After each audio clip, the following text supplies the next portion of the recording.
Greetings and welcome to another Tomorrow's World webcast. My name is Wallace Smith. It's great to be here. And the topic I'm going to talk about today may not seem like it's current headlines anymore. It was huge headlines just a couple weeks ago or so, but it has stuck with me. I have wanted to talk about it, and even though other pressing news was going on then, I am still going to talk about it because it's still a good point to make.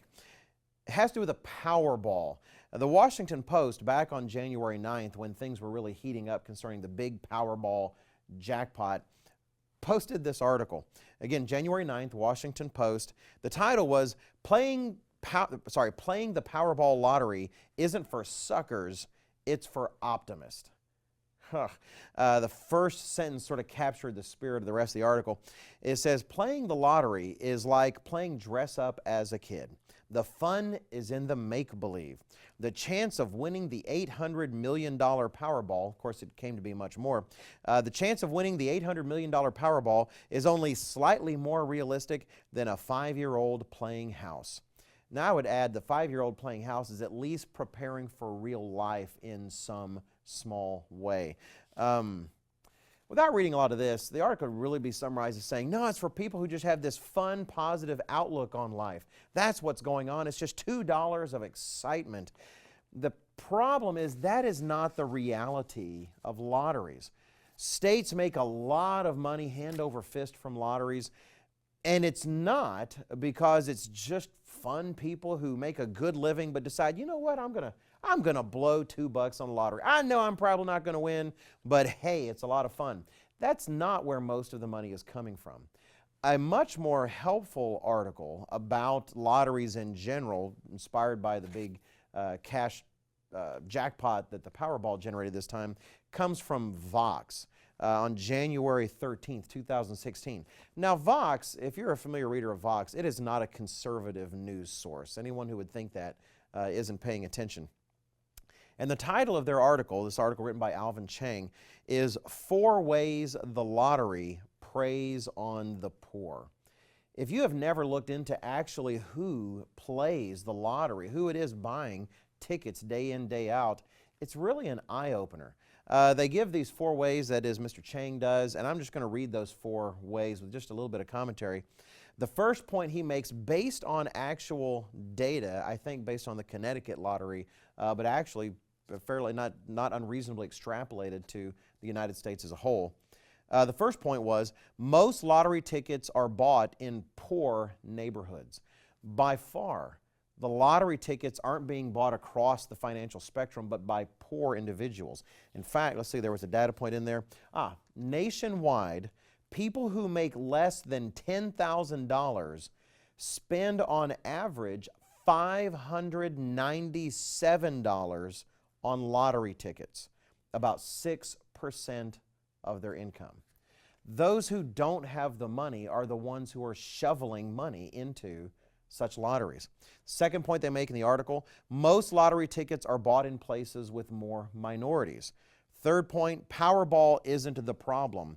It's the smaller games.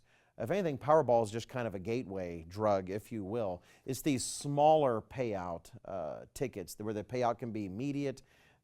That tends to be what really generates most of this kind of income and really causes a lot of the problems. The fourth point they make in the article, a lot of people in financial trouble think it's the only way to accumulate money. And they have some studies in the article, which is worth a read, that points out 1 in 5 Americans, according to one study or one poll, say that the lottery is the only way they can imagine actually accumulating an actual reasonable amount of wealth. It's frightening. Actually, I had another data point for that particular comment.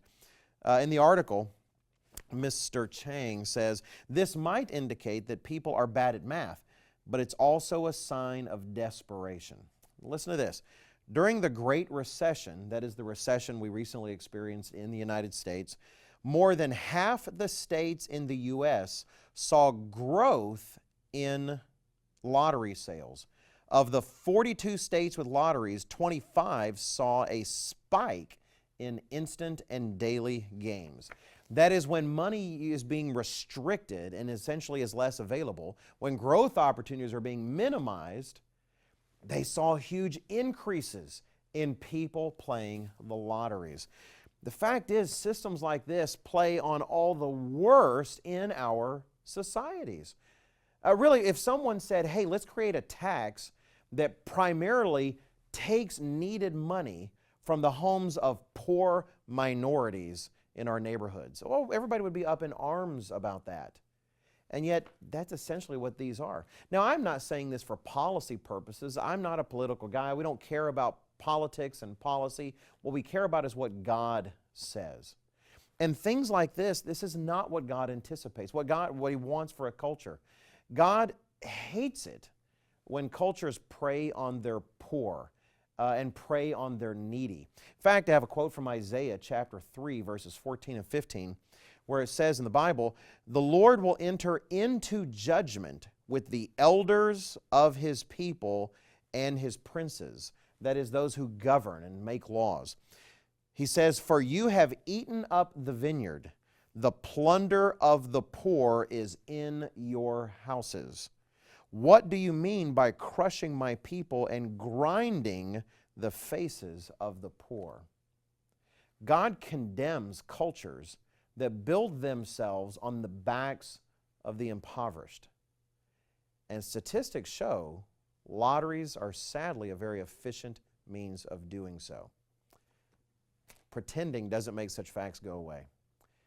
I hope this has been helpful to you, and I do hope you'll check out our other resources at tomorrowsworld.org.